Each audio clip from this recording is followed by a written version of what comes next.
శ్రీమాత్ర నమః. అమలకి ఏకాదశి మహిమ మాంధాత వశిష్ఠ మహర్షి సంవాద రూపంలో మనకి బ్రహ్మాండ పురాణంలో కనిపిస్తుంది.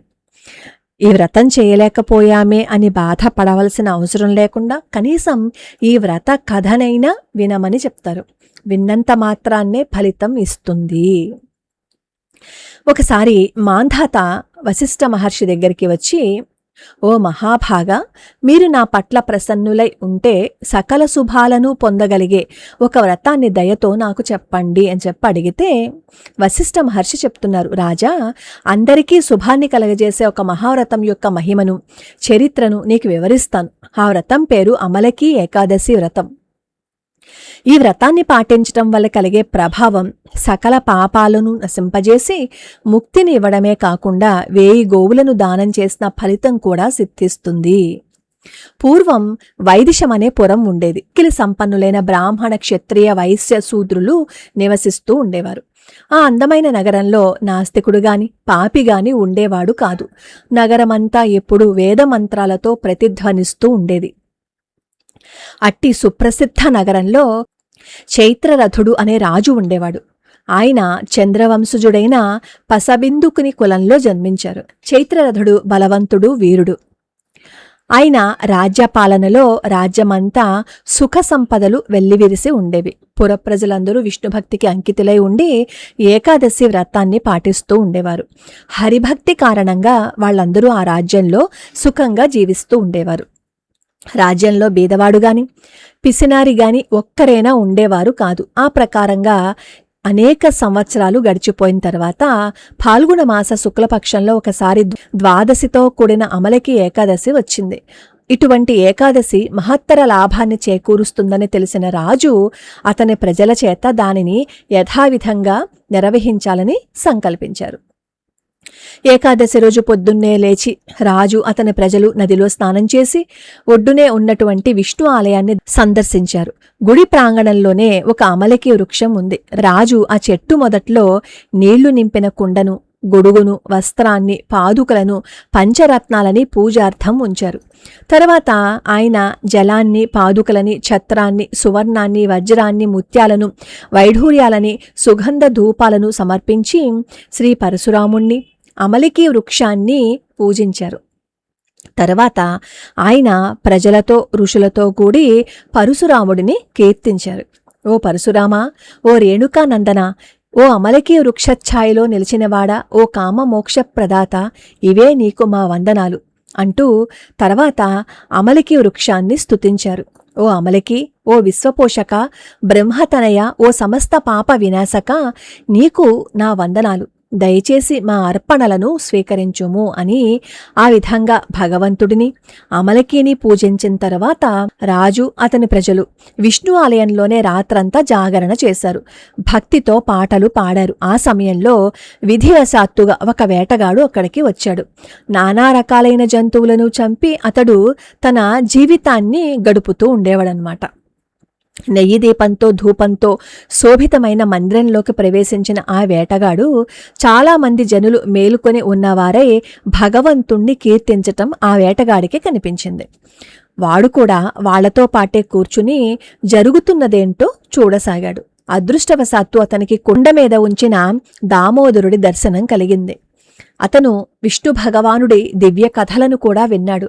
ఆ రోజు ఆకలితో ఉన్నప్పటికీ రాత్రంతా మేలుకొని ఉన్నవాడై ఏకాదశి మహిమను విన్నాడు. మరునాడు పొద్దున్నే రాజు తన ప్రజలతో పాటు తన పురానికి వెళ్ళిపోయాడు. వేటగాడు కూడా తన ఇంటికి వెళ్లి భోజనం చేశాడు. తర్వాత కొన్ని సంవత్సరాలకి వేటగాడు దేహాన్ని చాలించాడు. ఏకాదశి రోజు రాత్రి జాగరణ చేసిన ఫలితంగా ఆ వేటగాడు మరుజన్మలో అసంఖ్యాక రథ, గజ, తురగ పదాతితళంతో కూడిన రాజుగా జన్మించారు. జయంతిపురాన్ని పాలించే విదూర రథునికి అతను వసురథునిగా జన్మించాడు. అతడు 1000 గ్రామాలకి రాజు అయ్యాడు. సూర్యునితో సమానంగా తేజోమయుడు, చంద్రునితో సమానంగా ప్రకాశమానుడు, విష్ణువుతో సమానంగా శక్తివంతుడు, భూదేవితో సమానంగా ఓర్పు కలవాడిగా ఉండేవాడు. సత్యసంధుడైన అతడు ధర్మపరుడై విష్ణుభక్తుడిగా తయారయ్యాడు. ఒకరోజు వసురథుడు అడవిలో వేటకి పోయి దారి తప్పాడు. తీవ్రంగా అలసిపోయిన అతను ఏ దారి తోచక ఒక చెట్టు కింద నడుం వాల్చి చేతినే తలగడగా పెట్టుకుని నిద్రపోయాడు. అదే సమయంలో ఆ అడవిలో నివసించే కొందరు మ్లేచ్చులు వచ్చి అతనిని నానా రకాలుగా హింసించారు. అతనిని శత్రువుగా భావించి చంపడానికి కూడా సిద్ధపడ్డారు. ఆ రాజు పూర్వం తమ తండ్రులను, తల్లులను, పుత్రులను, పౌత్రులను, మామలను నిర్దాక్షిణ్యంగా చంపి తాము దిక్కు తోచక తిరిగేటట్లు చేశారని వాళ్లు భావించారు. ఈ విధంగా తలిచి వాళ్లు ఆయుధాలనెత్తి రాజుని కొట్టారు. కానీ ఆశ్చర్యకరంగా ఆ ఆయుధాలు ఏవీ కూడా ఈ రాజు యొక్క శరీరాన్ని తాకలేదు. అతని శరీరం మీద చిన్న గాయమైనా కాలేదు.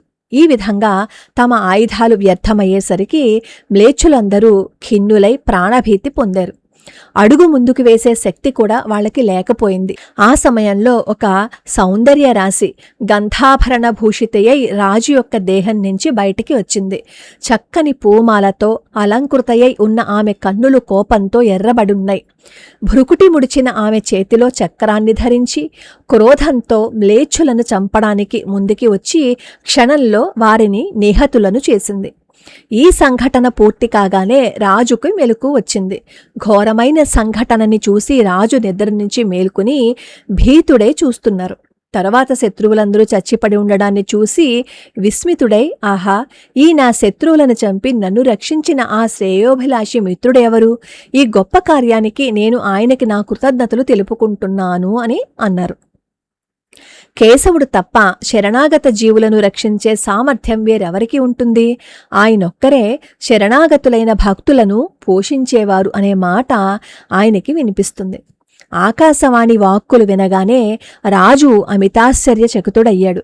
భక్తిభావంతో అతని హృదయం ద్రవించింది.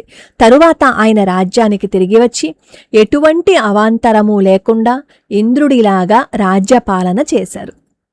వశిష్ఠ మహర్షి పలుకుతూ, రాజా, ఈ పవిత్రమైన అమలకి ఏకాదశి వ్రతాన్ని పాలించేవాడు నిస్సంశయంగా విష్ణు పదాన్ని పొందుతారు అని చెప్పి ఈ ఏకాదశి వ్రత మహిమని చెప్పారనమాట. అయితే నియమాలేంటి? బ్రాహ్మీ ముహూర్తంలోనే లేచి విష్ణుమూర్తిని స్మరించుకోవాలి స్నానం చేశాక. ఆ రోజు ముఖ్యంగా ఉసిరి చెట్టును పూజించాలి. చెట్టు లేకపోతే ఉసిరి కొమ్మనైనా తెచ్చి పూజా గదిలో ఉంచి పూజించుకోవచ్చు. ఒకవేళ వీలుంటే తెచ్చుకోండి, లేకపోయినా విష్ణుమూర్తికి పూజ చేయండి. ఆ రోజంతా ఉపవాసం ఉండాలి.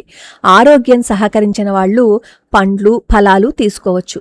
రాత్రి సమయంలో భజనలు లేదా విష్ణు సహస్రనామ పారాయణం చేస్తూ జాగరణ చేయాలి. ఏకాదశి ఉపవాసం ఉంటే మన జీర్ణ వ్యవస్థకి విశ్రాంతి దొరుకుతుంది. ఎందుకంటే పొద్దునుంచి ఏం తినం కదా. అప్పుడు ఏమవుతుంది? శరీరంలోని టాక్సిన్స్ బయటికి వెళ్ళిపోతాయి. అలాగే ఉసిరిలో సి విటమిన్ ఉంటుంది. ఇది శక్తిని పెంచుతుంది. వాతావరణం మారుతోంది కదా, ఈ మారే సమయంలో వచ్చే వ్యాధుల నుంచి మనల్ని రక్షిస్తుందన్నమాట. అసలు నెలకి 2 సార్లు ఏకాదశి ఉపవాసం ఉంటే మెదడు చాలా చురుగ్గా పనిచేస్తుంది అని శాస్త్రీయంగా నిరూపించబడింది. ఈ వ్రతకథ నుంచి మనం నేర్చుకోవాల్సిన ముఖ్య విషయమేంటి? ఏకాగ్రత, అలాగే సాంగత్యం. ఆ వేటగాడు కేవలం భక్తుల మధ్య ఉండడం వల్ల, వాళ్ళని గమనించటం వల్లే అంతటి ఫలితాన్ని పొందాడు. మన జీవితంలో కూడా మనం ఎవరితో ఉంటాం, ఎవరిని చూసి ఏం నేర్చుకుంటున్నాము అనే దాని మీద మన భవిష్యత్తు నిర్ణయం ఉంటుంది. మనం ఎవరితో సాంగత్యం చేస్తున్నామో అదే మన భవిష్యత్తు అయిపోతుంది. మంచి వ్యక్తుల మధ్య ఉంటే మంచి ఆలోచనలు వస్తాయి. అప్పుడు తెలియకుండానే మనలో కూడా మంచి మార్పు వస్తుంది. అమలకి ఏకాదశి ఒక పూజ మాత్రమే కాదు, అది మన ఆరోగ్యాన్ని, మానసిక స్థితిని మెరుగుపరిచే గొప్ప అవకాశం. ఏకాదశిని భక్తితో ఆచరించి విష్ణుమూర్తి కృపకు పాత్రులు కావాలని మనస్ఫూర్తిగా నేను కోరుకుంటున్నాను. ఈ వీడియో పూర్తిగా విన్న తరువాత ఒక్కసారి గోవిందాయ నమః అని కామెంట్ చేద్దామా? అది మాత్రం మర్చిపోకండి.